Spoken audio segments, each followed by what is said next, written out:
Do I like Giant Bowser from Dream Team?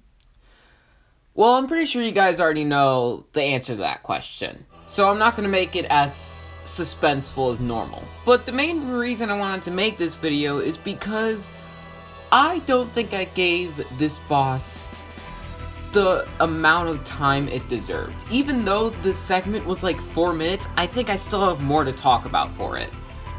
And yes, I don't like this boss. I don't think that anything I'm gonna say will actually redeem this boss for me, but I think it's better than I put off before.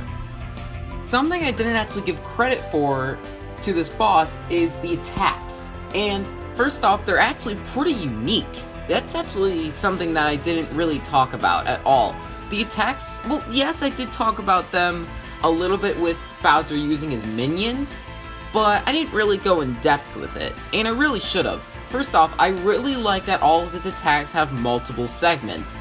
That's actually my favorite part about it, because they're so in-depth, and if you mess up one thing, then you're screwed. And it's not something that's actually pretty annoying to pull off, like Giga Giant Bowser's attacks. No, we just have normal attacks where you only need a little bit of skill, kind of like what's going on screen right here. This is probably my favorite attack out of every giant battle. And that's actually something that's pretty interesting to say. Something that my favorite thing out of every giant battle is in my least favorite one. But honestly, that's something that doesn't save it, but it definitely makes part of it better. And honestly, I think everything before the Beyblade section is actually pretty good. Now, again, if you watched my video on ranking the giant battles, you kind of know that this boss took me 20 tries. So, me saying that this boss is good before it is true. I think I do like it. I think if it wasn't really on hard mode, and if it was just the Giant Bowser fight before the Beyblade section, I think it would get number 2. I personally do like Earthquake more, but I definitely think it would get number 2. The thing about it is that I just like it, just because of all the things I did actually say in the video, kind of like the atmosphere, having to knock Bowser into lava, just stuff like that is actually really cool. The problem is that the 2 phases that come after that are actually really annoying. Now, the next thing that comes after it isn't the worst part about the fight. The Beyblade section is, though, pretty bad, and I think I did say in the video that this was the worst thing that was used for tilt controls in this game. I still agree with that, but I don't think that I escalated the Z-Keeper tilt controls, which I also think is pretty annoying. I just think that this one lasts longer, so I just personally think that makes it a little bit more annoying. I think this is the worst use of tilt controls, and one of the worst controlled things in Dream Team, which obviously is something that I hate. Controls are something that I really take into high consideration when I'm talking about video games, because if you don't have control of your character, then it's not actually fair difficulty. Fair difficulty is just having a ton of HP or power. And obviously, if your character is going one way that you don't want it to, it's pretty disorienting. That's just something that's a given, but it's still annoying nonetheless. Here's the thing about Giga Giant Bowser.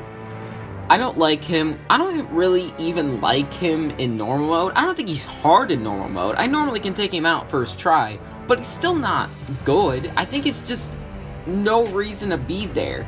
And if I compare it to the last giant fight in Bowser's Inside Story, which was Peach's Castle of Fury, the thing about it is that it had something kind of like the Beyblade section, but once the castle was defeated, it was gone. And that's what I would have been fine with. I think this part was unnecessary in normal mode, but infuriating in hard mode. 20 tries, people. That's not an exaggeration either. I could have said something like 50 or 100, but no.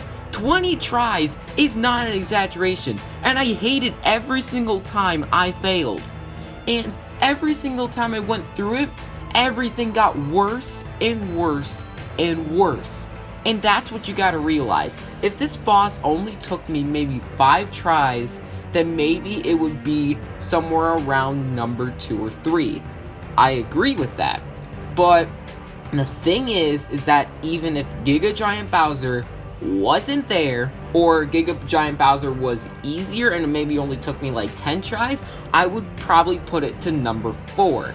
But since it took me 20 tries and I had just kept failing at one part every single time, which made the boss just repetitive, annoying, and infuriating to get back to it, it had to be number 5. This is the only boss in any Mario and Luigi game that actually infuriates me. Not even Shroob does it, because at least for Shroob you can say that it's an easy boss that can easily get over. Not for this boss, because it's so difficult.